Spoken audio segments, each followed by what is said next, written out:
Carolina Panthers, New York Giants, Week 2 prediction and preview video, baby.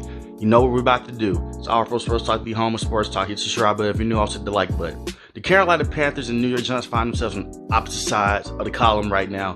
New York Giants had a huge major upset over the Tennessee Titans Sunday, and then you had the Carolina Panthers try to make a comeback against the Cleveland Browns, but it was not valuable at all. Keys to victories for both teams. Let's get straight into it. The Carolina Panthers, I want to start with this team, man. You talk about a team that should have had a Week 1 victory over the Cleveland Browns, and I get it. A lot of people say Cleveland Browns defense is legit, their run game is awesome, but the quarterback ain't it. I'm just going to be completely honest with you. You went against a quarterback that wasn't Deshaun Watson. You went against a backup, Jacoby Brissett, limited his mistakes, but the Cleveland Browns ran over the Carolina Panthers, and they're going to struggle again when you face another amazing running back in Saquon Barkley. The defensive line was getting washed out, and the linebackers were. You can say that they was on the field for too long because the offense was going stagnant. You can't let Saquon Barkley get going in this game because that's what the New York Giants are going to try to do. They're going to try to run the offense through Saquon Barkley, and they're going to try to get him going very early, whether it's in the pass game or the run game. Saquon Barkley's coming off one of the best games of his career against the Tennessee Titans. And the Carolina Panthers struggling to stop the run of the Cleveland Browns. And I get it. The offensive line for the Cleveland Browns is way better than the New York Giants. But I was looking at a lot of situations to where the offensive line was creating holes, and they weren't even getting to the second level. And Nick Chubb was just powering through. A guy like Saquon Barkley is very powerful, very quick, and very shifty. He's going to make life hell for those linebackers.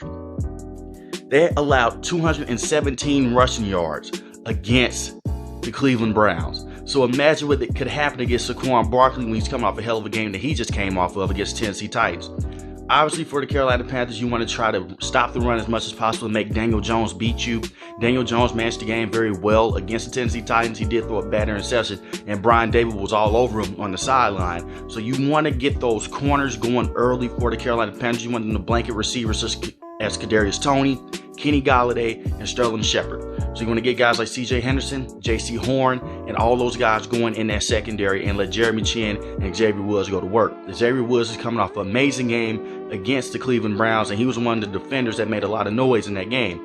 You want to keep him in the box and let him play some single high safety as well, and let him continue to do what he does best and do the same thing with Jeremy Chinn. Your defense has to be better at pressuring the quarterback. It had little to no pressure against Jacoby Brissett in Week 1 for the Carolina Panthers. You got to get guys like Derrick Brown going and Byron Burns. I expect a huge game out of both of those guys, but you're still going against a good offensive line and two good offensive linemen, Andrew Thomas and Evan Neal. Evan Neal is a rookie, but he looked really good Week 1. He's a road raider. And the reason I said the offensive line is pretty good for Week 1 status, they did not allow a lot of pressure towards Daniel Jones.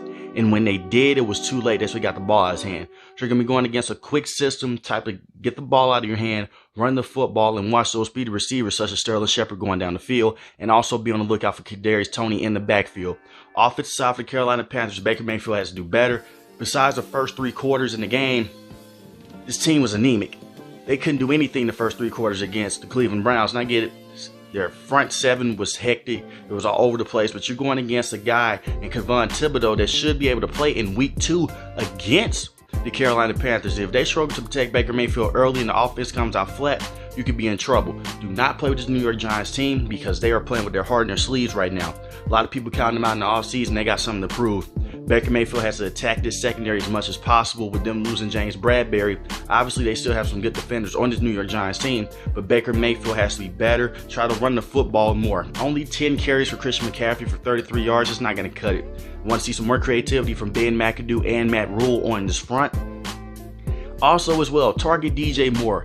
DJ Moore had little to no targets against the Cleveland Browns, and I get it, he is the number 1 wide receiver, but you have guys like Robbie Anderson on this team, and hopefully Laviska Shenault will be active because he wasn't active against the Cleveland Browns. If you could put him in that situation to where you could run the football with him and get him in the backfield, it can work out for this team because the Carolina Panthers have a lot of sleeper weapons. Baker Mayfield has to be more consistent on 2nd and 3rd down when it comes to those passing plays, and he has to be able to read off of those play action plays as well. Besides the 2 touchdowns that went for blown coverage against Cleveland Browns, he was horrible in that game. He has to be better. His pocket presence has to be better, and he has to stop holding onto the ball for so long. When it's open receivers in his face, he has to take advantage of that. Now, to the New York Giants side, Saquon Barkley has to be the driving force of this offense. Limit Daniel Jones' throws and limit his mistakes. Daniel Jones had a pretty okay game against the Tennessee Titans. 188 passing yards, but it was mostly the Saquon Barkley show. Get Saquon Barkley going early. Try to target those linebackers for the Carolina Panthers as they struggled against the Cleveland Browns, and try to run the football as much as possible, and try to get Kadarius Toney going as well. Kadarius Toney is an excellent playmaker with the ball in his hands, whether it's him being a wide receiver or playing that running back role. That's what makes him very special. Kenny Golladay is pretty much what Kenny Golladay is at this point. He can be a good red zone presence, but he's not doing anything special for the New York Giants so far. But the big play guys are Sterling Shepard, Kadarius Toney. Get those guys going early and get some check downs and make the Carolina Panthers play aggressive. When the Carolina Panthers play aggressive, that's when those penalties come out. They had 9 penalties last week against the Cleveland Browns. Make those corners have to press up and make those corners get frustrated very early in the game.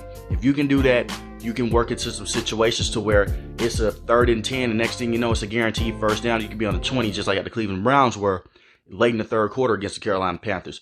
Go at them and be aggressive towards their defense. Daniel Jones has to be very reassuring of that, and especially on play action. When those linebackers are looking in the backfield, that's when it's time to take those deep shots down the field.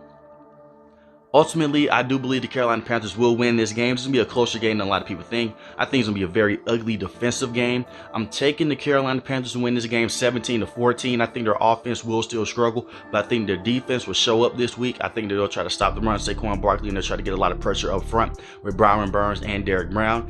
And if they can't get that pressure up front, they may be finding themselves in another losing situation against the New York Giants, because I can tell you now, they're going to try to run the football. If you can't control the line of scrimmage for the Carolina Panthers, things are going to get ugly. I think week 1 was a muggy week. They were working out the offensive kinks. Hopefully you can get a guy like Laviska Shenault back for the Carolina Panthers and things can be okay. And hopefully for the New York Giants on their side, Kevon Thibodeau is able to play in week 2, because if he is, that is guaranteed pass rush on the side. He's one of my favorite prospects coming out of the draft class, and he's going to give them automatic pressure that they desperately will need as the season progresses. But I do think this will be a fun game to watch. Be a lot of defensive games. It'll be running back versus running back. Christian McCaffrey, amazing running back for the Carolina Panthers. Saquon Barkley, amazing running back for the New York Giants.